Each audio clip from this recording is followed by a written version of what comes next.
नमस्ते to all.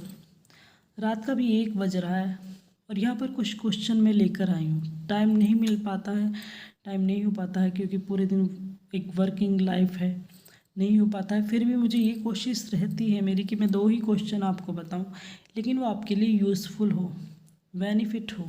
मनोरंजन मैं यहाँ कर नहीं रही हूँ, मैं सीधे सीधे आपको जो चीज़ पढ़ा रही हूँ उसे एक्सप्लेन कर रही हूँ, समझा रही हूँ, तरीका बता रही हूँ, ट्रिक बता रही हूँ, कैसे इसको समझा जाता है, कैसे जो आपके क्वेश्चन एग्ज़ाम में आते हो उसे किस तरह से हमें समझना है, पहचानना है, अगर हमें रूल्स भी नहीं पता है। यहाँ क्लॉज एनालिसिस में मैं आपको तरीका बताऊंगी इसका कि समझा कैसे जाता है। कि क्लॉज एनालिसिस एक बहुत ही टफ सा टॉपिक माना जाता है, यूजुअली ये है नहीं, क्योंकि हम जब अपनी डेली लैंग्वेज में इसको बात करते हैं हम इतनी इंग्लिश तो बोल ही लेते हैं कि आप इतनी इंग्लिश तो बोल ही लेते हो कि या समझ ही लेते होंगे कि किस तरह से क्या कहना चाह रहा है। उसी में क्लॉज जो है, उसी में हमारी जो लैंग्वेज होती है स्पीकिंग वाली, उसमें सबसे ज़्यादा यूज़ की जाती है। वॉइस का अगर प्रॉब्लम है कि जैसे किसी को वॉइस से प्रॉब्लम है, तो भाई मेरी तो देखो इस तरह की है, क्योंकि मेरा काम बैठने का नहीं है। मेरे काम ऐसा है, मुझे मैं बोलती भी हूँ, चिल्लाना भी है, समझाना भी है। तो और सुबह से अब वर्किंग लाइफ एक ये नहीं है कि 5 घंटे की 7 घंटे की, नहीं।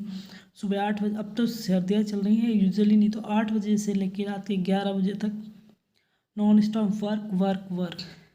तो ऐसे ही हो जाता है, फिर थक भी जाती हो। तो इसलिए इतना ज़्यादा मैं यूट्यूब का भी इतना ज़्यादा नहीं कर पाती, लेकिन फिर भी मेरा ये है कि मैं 2-4 क्वेश्चन ही ला रही हूँ, पर आपके लिए इम्पोर्टेंट हो, ज़रूरी हो, वही चीज़ में लेके आती। क्लॉज वाला जो टॉपिक है ये इंग्लिश का जो रिलेटेड, कोई भी हम एग्ज़ाम देते हैं इंग्लिश का, वहाँ पे सभी एग्ज़ाम में मोस्टली आएगा।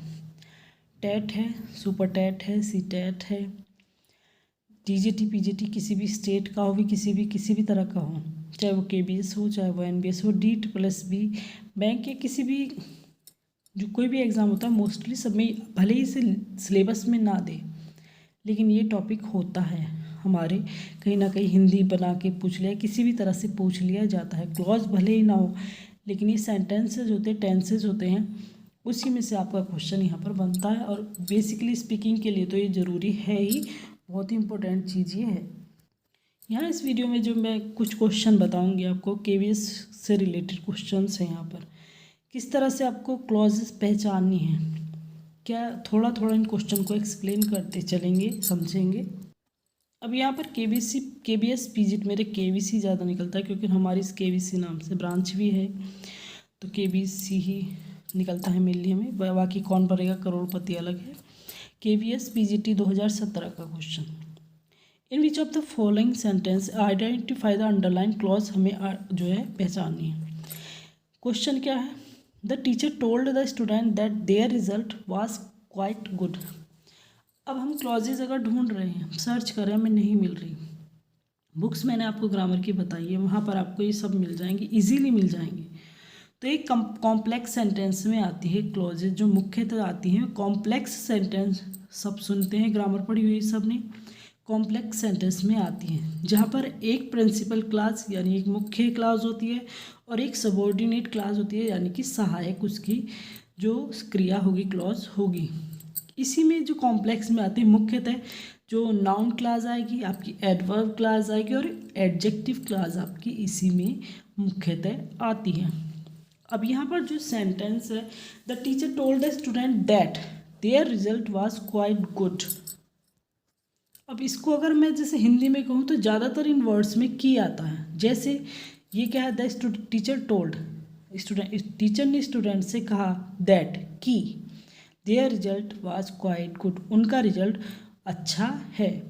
ये हमारा कि टीचर ने स्टूडेंट से कहा कि तुम्हारा रिजल्ट अच्छा है, क्वाइट गुड है। तो की का यूज़ हमारा यहाँ पर होता है। दूसरा क्या होता है, जो सब्जेक्ट होता है और एक प्रेडिकेट होता है, means that there result was quite good, एक सब्जेक्ट प्रेडिकेट का ये कॉम्बिनेशन होता है। लेकिन फिर भी मुख्य पहचान इसकी यही होती है, जब इसे बोलते हैं तो इसमें इसके साथ ही हमें जो सिंपली होगी कि सेंटेंस को पूरा करेंगे, इसके बिना अगर सेंटेंस पूरा नहीं होगा। जैसे the teacher told the student, teacher ने स्टूडेंट से कहा, अब अगर हम इसको हटा दें तो हमारा सेंटेंस कंप्लीट नहीं होगा। तो सबऑर्डिनेट प्रिंसिपल क्लॉज और सबऑर्डिनेट उसकी सहायक सब्जेक्ट प्रेडिकेट वहाँ पर जरूर होने होते हैं। A noun clause is a group of words which contain subject and predicate यहाँ दे रखा है, लेकिन हिंदी में फिर भी निकालेंगे तो जैसे मैं यह बात निश्चित है कि वह ईमानदार व्यक्ति है, मैं जानता हूँ कि वह झूठ नहीं बोलेगा, जो कुछ वह कह रहा है उस पर विश्वास नहीं कर सकता। इस तरह की जो पूरी बात होगी, मतलब हाफ आधी ही सेंटेंस से हमें पूरे पता नहीं चलेगा, पूरा सेंटेंस हमें बोलना पड़ेगा, तब हमारा यहाँ पर नाउन क्लॉज को पहचाना जाएगा। नेक्स्ट सेंटेंस है Ram wears a shawl, where is Sham wears a coat. अब ये जो अगर सीधे से कहूँ तो जो वर्ड आया है जबकि के लिए आया है, तो ये वर्ड जहाँ पर होगा वहाँ एडवर्ब क्लॉज होती है। एक तो चीज़ हमारी ये है, सेंटेंस हमारा नाउन क्लॉज क्यों नहीं, क्योंकि राम वेयर्स ए शॉल अगर इतना ही हो जाता है तो ये कंप्लीट सेंटेंस भी हो सकता है अगर हम इसको नहीं लिखें। तो राम वेयर्स ए शॉल तो सब्जेक्ट प्रेडिकेट इसमें हो गया अपने आप, तो नाउन क्लॉज यहाँ तक हो गया। लेकिन जबकि शाम वेयर्स ए कोट, यहाँ पर सेंटेंस को एडवर्ब को दिया गया है। जो एडवर्ब क्लॉज होती है वो समय को, स्थान को, प्रभाव को, तुलना को, किसी उद्देश्य को या कारण को या शर्त को जो है प्रकट करता है। अगर मैं कहूँ कि जैसे जब मैं आया वह यहाँ पर नहीं था, When I came he was not here, वह यहाँ नहीं था। वह जैसे यदि वह परिश्रम करेगी, तो कुछ वर्ड्स होते भी हैं जैसे इफ़ वाले होते हैं, इफ़ वाले वर्ड होते हैं वो एडवर्ब क्लॉज में जाएंगे। एज, सून, एज जिन वर्ड्स में आएगा, जिस सेंटेंस जैसे एज सून एज आता है जिस सेंटेंस में आएगा तो वो भी एडवर्ब क्लॉज में जाएगा। एक ऑल दो वर्ड होता है ALTHOUGH, ऑल दो वर्ड होगा तो वो आपका एडवर्ब क्लॉज आंसर होगा। सेंटेंस फिर कुछ भी हो, अगर ऑल दो सेंटेंस में आ गया तो वो एडवर्ब क्लॉज होगा। दूसरा एक आता है लेस्ट शुड वाले, लेस्ट यू शुड, जैसे walk carefully lest you should fall down, तो lest you should fall down वाला जो वर्ड होगा वो हमारा एडवर्ब क्लॉज में जाएगा। एक वर्ड होता है सो दैट मिलकर बनता है, जैसे he so weak that he can not walk, तो इस तरह के जो वर्ड होते हैं वो भी एडवर्ब क्लॉज में जाएंगे सेंटेंस। तो कुछ इनकी पहचान होती है कि ये वर्ड जो आते हैं एडवर्ब क्लॉज में ही आते हैं। या whose car has been stolen still remains a mystery, जिसकी कार चोरी हो गई थी वो अभी तक एक मिस्ट्री है। तो कंप्लीट सब्जेक्ट प्रेडिकेट पूरा हो रहा है सेंटेंस को। इसमें यहाँ पर भले ही इन्होंने जो है प्रिंसिपल क्लॉज ऐसे कहें तो ये प्रिंसिपल क्लॉज है, ये हमारी सबऑर्डिनेट क्लॉज हो गई, इसकी सहायक क्रिया होगी, लेकिन यहाँ पर मेन जो आंसर है ये नाउन क्लॉज में जो है सेंटेंस ये है, क्योंकि यहाँ पर सब्जेक्ट भी है प्रेडिकेट भी है, मिलकर पूरा सेंटेंस बन रहा है। तो ऑप्शन इसका डी जो आंसर होगा सही होगा। Next I found at last the book, मैंने फाउंड कर लिया book. When I had lost all hope, जब मैंने सारी जो है होप अपनी आशा छोड़ दी थी, त्याग दी थी, खो चुका था। यहाँ पर एडवर्ब क्लॉज ये हो रही है। Underline clause is the above sentence adverb clause, and adverb clause is a group of words which contains a subject and predicate. Subject and predicate noun में भी आता है, लेकिन ऑफ इट्स ओन, ये अपना होता है, does the work of an adverb, एक एडवर्ब की तरह कार्य करता है। इसके लिए आपको मैंने आपसे ये भी कहा था कि जो पार्ट्स ऑफ स्पीच है, सबसे पहले पढ़ने की चीज़ पार्ट्स ऑफ स्पीच होती है। पार्ट्स ऑफ स्पीच मेन होती है, तभी आप समझ पाएंगे कि एडवर्ब क्या होता है, एडजेक्टिव क्या होता है, नाउन क्या होता है। पार्ट्स ऑफ स्पीच टॉपिक ऐसा है कि अगर आपके सिलेबस में भी नहीं दे रखा, जबकि होता है सभी में, नहीं भी दे रखा है फिर भी, लेकिन वो आपको आना चाहिए, चाहे आप स्पीकिंग में हो, चाहे आप कोई एग्ज़ाम दे रहे हो। पार्ट्स ऑफ स्पीच जो है सारी वो आपको अच्छे से आनी चाहिए। यहाँ पर सेंटेंस क्या, that he may fall in worries me, कि मतलब वो बीमार हुआ, मुझे चिंता होती है। अगर कोई बीमार हो रहा तो चिंतित जो है मैं हो जाती हूँ, जैसे बच्चे बीमार हो जाते हैं तो चिंतित कौन, मैं। That he may fall ill, कि वो बीमार हुआ, वरीज मी मुझे चिंतित करता है, उसका बीमार होना मुझे परेशान करता है, चिंता में डालता है। प्रिंसिपल क्लॉज यहाँ पर बताई गई है कि प्रिंसिपल क्लॉज है, ये जो मुख्य इसकी है, मेन जो है ये वरीज है, चिंता में डलता है। फिर बाद में यहाँ पर कुछ और सेंटेंस निकलते। प्रिंसिपल क्लॉज होता है सबऑर्डिनेट क्लॉज, तो सहायक, तो मुझे चिंता होती है। किस बात से चिंता होती है? कि वो मतलब बीमार ना हो जाए, ये बीमार हो सकता है, इस बात से। मेन क्या है? मेरी चिंता है। मुख्य क्रिया है मेरी, मेन क्या है? प्रिंसिपल क्या है? मेरा चिंतित होना। I can not work unless there is complete com and quite. I can not work, मैं काम नहीं कर सकता जब तक कि बिल्कुल शांति ना हो, बिल्कुल जो बहुत से को पिन ड्रॉप साइलेंस होता चाहिए होता वो, जब तक कि पूरी शांति ना हो। अब पहचानने के लिए जो ये अनलेस वर्ड है और क्लॉज पूछी जा रही, तो यहाँ पर एडवर्ब क्लॉज होगी। बाकी पूरा कर ही रही है इसको, इसकी अपनी पर्सनल प्रिंसिपल क्लॉज या सबऑर्डिनेट क्लॉज होती है। इट्स ओन जो है अपना ये रहता है इसका। ये प्रिंसिपल क्लॉज होगी इसकी। आई कैन नॉट वर्क, मैं काम नहीं कर सकता। अनलेस देयर इज, जब तक की, तो सेंटेंस इसका यही ज़रूरी हो जाता है। अब यहाँ पर एडजेक्टिव का एक क्वेश्चन एग्जाम्पल है। He asked question for which there were no answer. He asked question, उससे ऐसे क्वेश्चन पूछे कि जिसका कोई आंसर नहीं है। Which there were no answer.